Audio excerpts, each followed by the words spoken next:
Alright, continuing on here. We're going to put our air plunger back in and our boing back in. Now with these guys, again, try to touch the rubber, the plastic as little as possible. For some of us, our bikes are several decades old, and if they've been sitting in a garage forever, they might be a little dried out, likely to crack. But if you've been riding them, they've been healthy, they're lubricated and moisturized, they got some good, rubber to them, I guess. We're gonna be careful because your needle's a little wobbly when you're sliding it back down into your Pied Piper flute deep down in there that we did earlier. Alright, so kind of drop it in. Oh, real quick though, easy way to notice this here. You have a little notch on your plunger here. That'll line up with the notch down here on your... Okay, I'm going to shift all this up a little bit. So, okay. So when you're reinserting, okay, and line it up. And then what that is going to do is be nice and flush. And what did we say earlier? We like nice and flush. Alright. Boing. Back on in. Cool thing though with these, while you're in the process of cleaning the carbs, you can take a few minutes. These fit really well, and if you can kind of squeeze it down onto your knuckle, and you got like a really cool like middle finger thing you can do with people. It's just a neat little, I don't know, I did it to my daughter, she thought it was kind of funny. So, okay, back to work here. Let's get serious, guys, come on. Quit messing around. Boing, back into place. Which way does it go? I like to picture that when I'm riding, the carburetors are facing this way, and I would like to read the name of the carburetor that I'm working so hard on, so I'm going to have the logo facing me. It's about the only brand loyalty I have is for a company like this that can give me something several decades old and still runs quite well. Got a 2-year-old dryer in the room that's already busted. But this guy right here will keep running, so you got me, Mikuni. Well done on your carburetor. Maytag, your dryers suck. Alright, so we're going to do a little hand tightening on these, and then I'm going to cut away, because again, I don't like the loud screeching screw sounds in the videos. Actually, never mind, we'll just get this done here. Okay, what we're going to be moving on to next is really important, and you got to be very, very careful with this part, because this is the part that pretty much is going to control how much air goes into your carbs. It is our little pilot needle down here in the front. And we're going to have that guy right here. Now, this is your air intake back here. This is like when we're riding. We're up here. Okay, it's facing this direction. The air's coming in here. Coming out here after it mixes all the wonderful juices, I guess you say. But this guy up here, you're going to control that, and that's going to control the amount of airflow. Now, why I was mentioning this is important is because you have a little washer and an O-ring down there. They're about this damn tiny. I don't even know if we can focus on it or not. Okay. They're tiny and annoying, and they're stupid. And they're hidden all the way, like, down here in this guy. So you gotta try to find out when you're shining your light in. You need to make sure that when you're looking in the bottom of this thing, that you're not seeing a tiny little washer, but that you're actually seeing the bottom of the metal, and that you got the old washer and the old O-ring out of there, okay? Because if you accidentally double up on these, your spacing is going to be off, and therefore your airflow and your gas is going to be off, and you're going to have a bad time. Alright? Now, this little guy here, he's the one making all the trouble. We're going to load him up with a little spring so that when we do need to adjust it, he's going to at least help us on the way back out. Okay?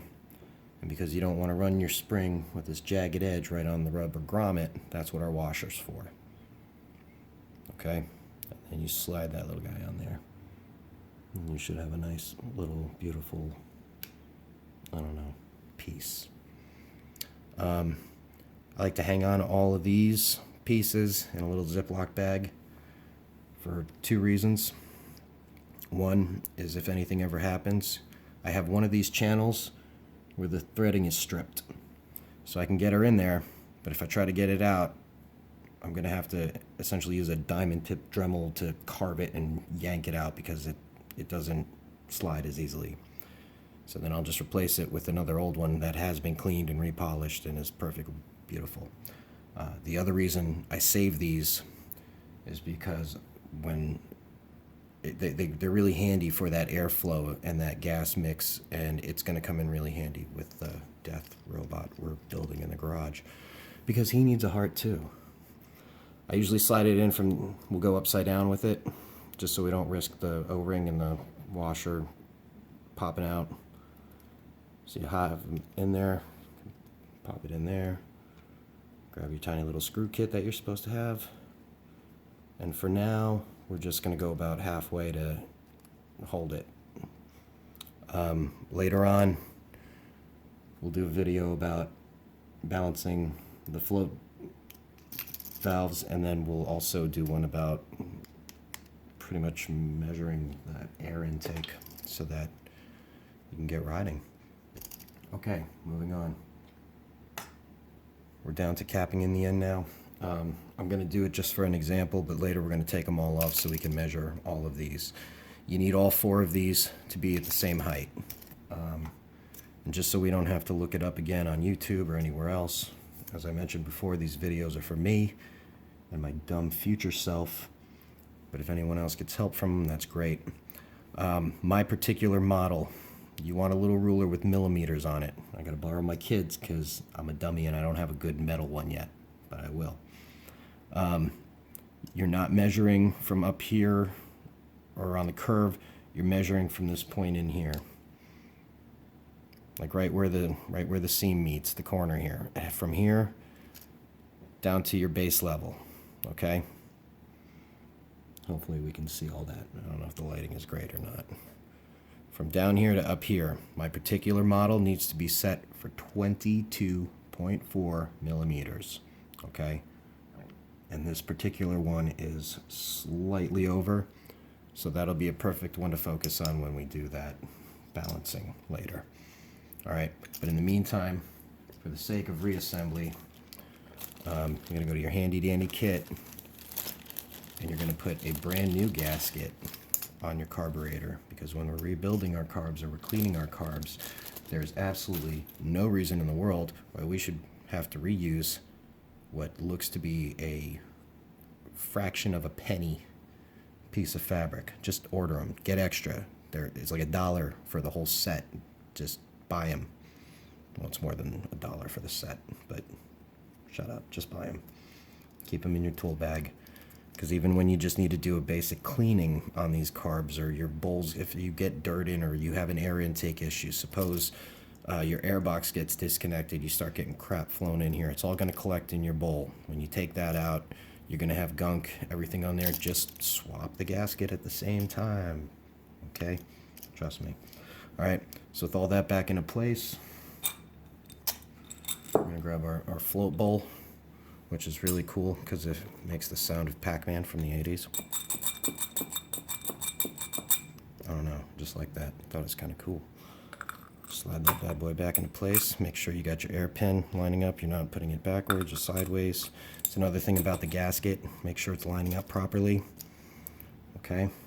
You have porthole. You have an air hole here. You have this little bump here. You have an air hole back here. Okay. Your gasket will account for those as long as you have it on properly. It literally should just drop right into place. Okay. Just make sure, again, your air hole down here is exposed. Your hole here is exposed. You have one for the copper pipe there. Okay. Popping that back on. Same thing. We're going to just screw them all down. I'll do it later with the screw gun. I don't want to make it noisy. And then your float bowl cover. You want to make sure you have your O-ring on there. Okay, because you can see in here, you have a small channel.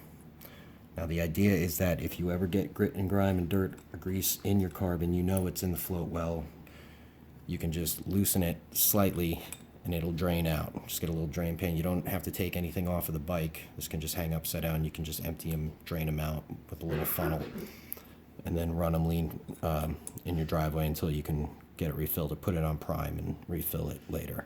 Okay, I usually like to just do a good hand tightening on these because, again, my bike is about 38 years old right now. If I'm on the side of the road and I need to be treating this for whatever reason, it's easy to just give a good hand crank on it instead of trying to find your tool set on the side of a highway. Also important down here in your intake valve, we got our little port here, our little stubby guy, and that can go in last. Just drop that guy in there pretty much, and little mini screwdriver that thing right in there.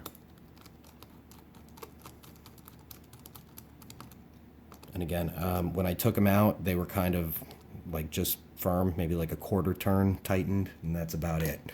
You got to remember, these are very malleable, and that's that vocab word we all remember from middle school, which means, a metal that can be molded and hammered and shaped. It's sensitive. So you will, if these are in too tight, you will absolutely strip it if you're not using the correct size screwdriver, which a lot of people don't for some reason. So just be careful with all these little brass and gold parts when you're taking them out, which is another reason why I save them. I'll clean them. They're reusable. I mean, it's metal, for Christ's sake. As long as it's in good shape, why spend the $80 on another kit when you can put one or two together with your now clean spare parts? Eventually down the road, the plan is going to be to just purchase an outright other set of carburetors so that when it's coming time to clean, we can just do a swap in an afternoon instead of this 2-week ordeal without a motorcycle, waiting for parts to come in and looking at beautiful days like today and saying, no, it's cool that I'm just sitting here at my kitchen counter fixing something that I should have done months ago. But that's all right. Like I said, we're trying to go for that Bob Ross vibe, so it's okay, man. Procrastination is human nature. And frankly, if you're a motorcycle rider like myself, sometimes it's just too damn fun. What's a little gasoline spit out on your leg if it means you can keep going on it for another couple weeks, right? I tell everybody it's my motor oil perfume. Now, fortunately, I work in a place where there's other females with some spritzy sprays and good, smelling stuff, so I'll just dash a little on and be good as new. Just like these 38-year-old carburetors, right? It's a cruel metaphor in there. I know, just not paying attention. All right, our choke plunger's going back on. We took a little time. We polished it a little bit. We put a little WD-40 on there just to help that groove thing, because why not? Just going to drop right back into place. Now, again, this is another important one. Make sure, since you cleaned it, you dunked it, you air dried it, take another peek. Make sure there's no moisture in there, no dirt, no dust, no air. This one is important, okay? Because this is what's going to open up your choke.